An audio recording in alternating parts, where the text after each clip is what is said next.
ces lumières sont inséparables. La preuve avec Régis Mathieu qui fait rayonner, resplendir, flamboyer les lustres d'opéra, d'ambassades et autres jolies demeures.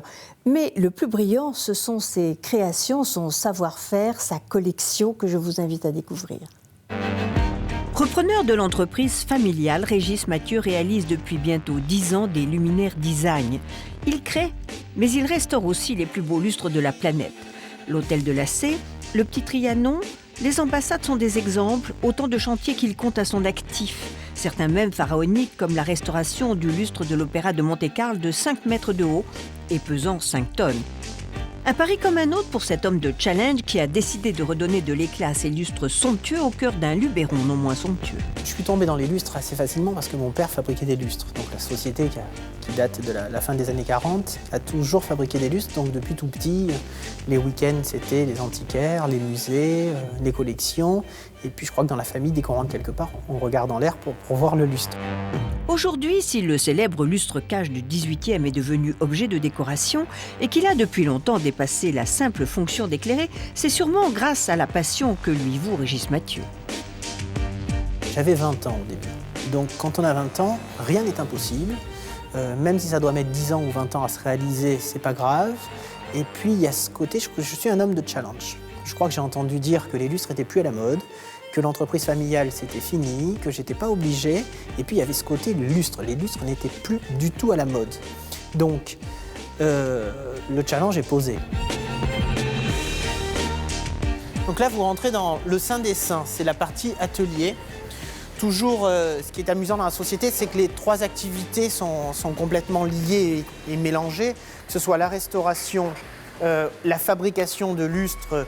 Par exemple, là, vous avez un morceau d'un très grand lustre du château de Fontainebleau que nous rééditons pour l'hôtel Shangri-La à Paris.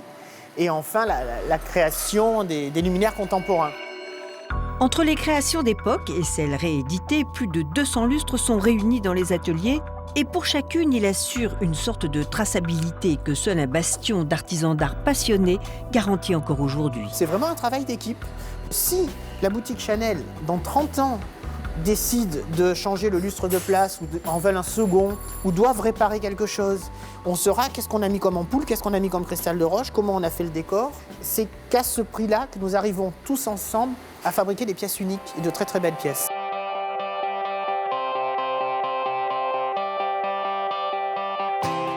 Donc ici, les lustres vont être dorés ou argentés, avec des techniques très compliquées par rapport au 18e, au 19e, l'arrivée de l'électricité dans l'industrie.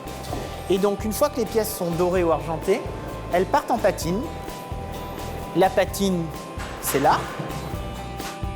C'est là que vont être liées les parties en bronze que vous avez vues là-haut, dorées ou argentées, et le cristal et l'électricité.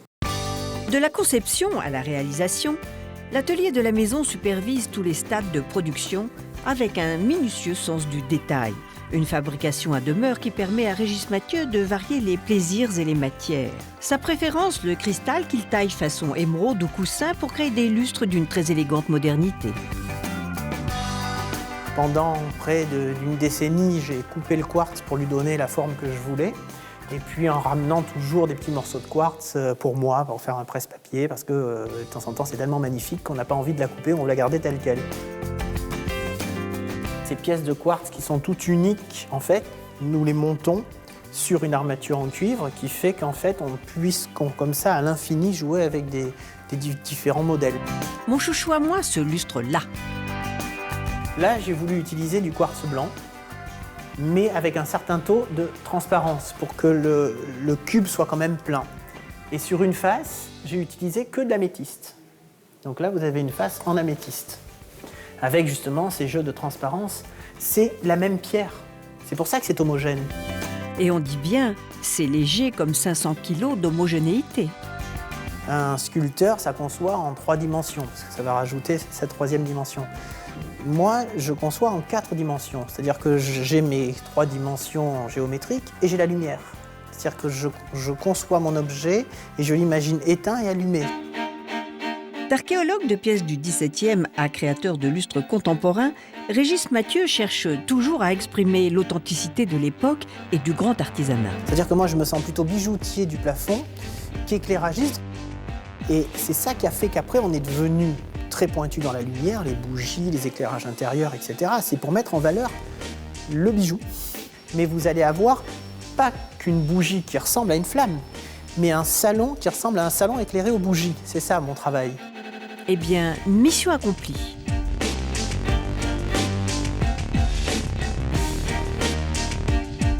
Mais alors, quand on mesure plus de 3 mètres de haut et que l'on pèse quelques tonnes, on se déplace comment ? Ces malles qui ressemblent évidemment à des malles de grands couturiers français, nous nous sommes inspirés de cette intelligence. Des coins en laiton, des clous, un capitonnage à l'intérieur, une porte, mais aussi un couvercle avec le lustre suspendu à l'intérieur. Dans son musée, Régis Mathieu collectionne les lustres rares, comme celui-ci peint par Von Eyck en 1434. Cet objet-là, c'est vraiment l'objet de luxe de manière insensée. Ils l'ont mis sur le tableau avec le miroir et le lustre. C'est la richesse. Il y a une seule bougie sur le lustre pour montrer à quel point ces choses-là sont rares à l'époque. Et ce n'est pas tout.